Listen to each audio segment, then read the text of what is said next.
Ketemu lagi di Flat Out Podcast edisi hari Minggu bersama Dian dan Sakti. kali ini kita sudah tidak meragukan lagi siapa raja di Sachsenring kalau bukan Marc Marquez. Jadi dia benar-benar menguasai minggu ini dengan sangat sempurna. Seperti yang udah dikatakan kemarin bahwa Marc Marquez bilang ya karena memang dia tidak ada keterbatasan fisik untuk di tikungan kiri. Dan kita juga harus tepuk tangan buat siapa selain Marc Marquez? Untuk Ai Ogura. Kenapa kita harus tepuk tangan buat Ai Ogura? Karena pertama dia berhasil finish di posisi kedua di Sachsenring dan juga dia juga sekarang berada di posisi kedua di Championship Standing dan hanya terpaut 14 poin dengan pemimpin klasmen yaitu adalah Jorge Martin.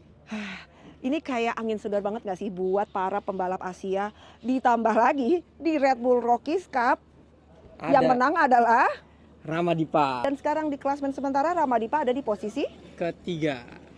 Ini benar-benar luar biasa. Juga jangan sampai dilupakan bahwa ada Veda Ega Pratama yang tampil sangat luar biasa walaupun dia memiliki keterbatasan di ban. Tapi dia di lap akhir udah nggak pikirin lagi, dia langsung aja gas. Dan akhirnya dari posisi dia start 13, terus dia di 12, dia bisa finish di posisi 8. Dan untuk Mario Aji, sebenarnya semuanya udah perfect, semuanya udah bagus. Cuman ya namanya kita seorang pembalap ya, namanya Mario Aji itu seorang pembalap. Jadi beliau tuh sangat ingin memberikan yang terbaik lah.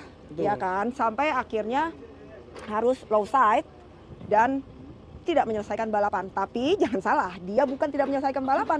Ketika dia balik ke box dan dicek semuanya oke, jadi dia keluar lagi tanpa poin. Tapi buat Mario Aji memiliki banyak lintasan itu adalah hal yang sangat penting. Oke, kita balik lagi dulu ke MotoGP ya. Sekarang kita ngomongin dulu Fabio Di Giannantonio, kenapa dia terjatuh ya. Jadi kenapa tuh Fabio terjatuh tuh kalau menurut Fabio? Kalau menurut Fabio sendiri yang terjadi adalah dia mengganti aerodinamiknya dari 2005 ke 2026 karena waktu di sprint dia ngelihat Marc Marquez sama Alex Marquez menggunakan pairing tahun 2006 tuh memiliki sentuhan yang lebih bagus di lintasan, makanya mereka rubah. Tapi ternyata nggak tahu gimana dia juga jatuh pada sesi warming up dan dia juga jatuh di race. Tapi kalau menurut dugaan kita mungkin ketika aerodinamik itu diganti maka ada keseimbangan yang berkurang. Keseimbangan dari motor itu berubah kan dan mungkin itu harus juga di-adjust. Tapi karena waktu mepet jadi tidak bisa dilakukan pengadjustan sehingga terjatuh. Sayang sekali, tapi syukurnya tidak ada cedera apa-apa ya. Coba ngomongin sedikit nih soal Ai Ogura ya karena seneng banget. Jadi kenapa dia tuh tadi sempat dibalap Raul, sempat juga dibalap sama Fabio Di Giannantonio sebelum jatuh itu karena dia kehilangan ritmenya di awal dan tidak bisa menemukannya. Tapi pada saat pertengahan race dia berhasil menemukan itu dan berhasil untuk melaju membalap Raul Fernandez dan juga di jatuh.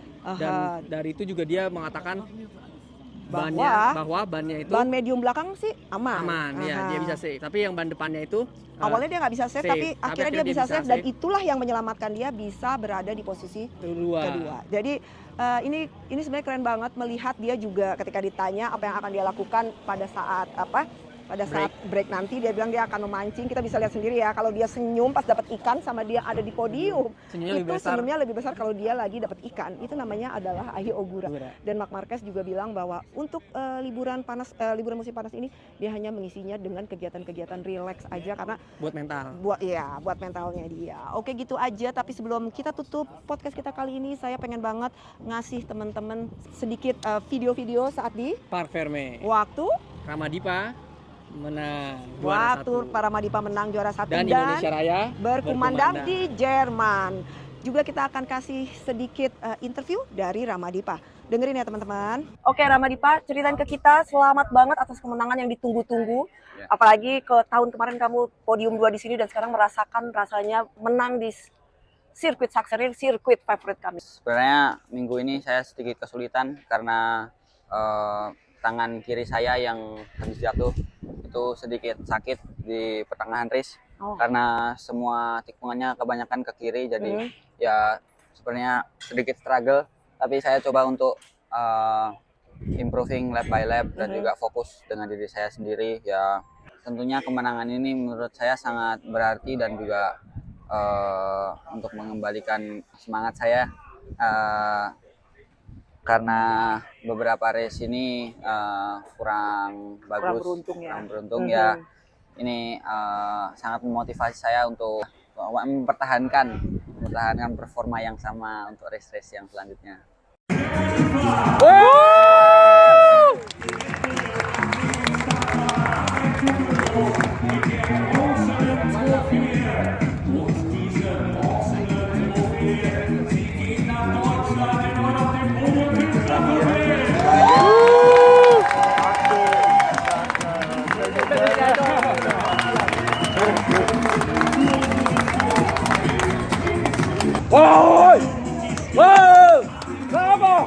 Dipa. Woo!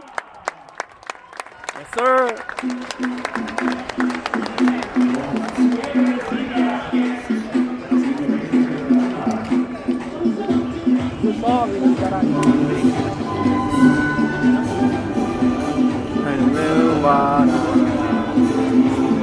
Di sanalah aku berdiri jadi pandu. Oke, tadi kan kamu nih kalau kita lihat di TV, kamu selalu ada di depan kan? Itu memang strategi yang kamu lakukan di Sachsenring ini setelah pengalaman race 1 kemarin atau gimana nih? Ya, tentunya strateginya yang saya terapkan sama. Saya ingin stay di depan sampai akhir karena itu menurut saya itu memudahkan untuk lap-lap terakhir untuk memanage posisinya. Oke Rama, kedepannya di sini kamu akan ada balapan di Magnikus dan baru pulang ke Indonesia ya. Oke, sukses Rama Dipa dan semoga lihat kamu terus ada di podium. Amin. Oke, terima kasih. Terima kasih. Oke teman-teman, kali ini segitu dulu aja podcast kita kali ini. Semoga memberikan banyak manfaat dan pengetahuan buat saya dan juga buat teman-teman semua. Kalau ada yang kurang cocok atau audionya kurang, ini yang paling problem di saya, itu bisa tuliskan kolom komentar, mungkin kita akan improve sedikit demi sedikit. Oke, segitu aja dan jangan lupa Untuk like, subscribe, dan komen di channel Sulistyo. Dah. Flat Out.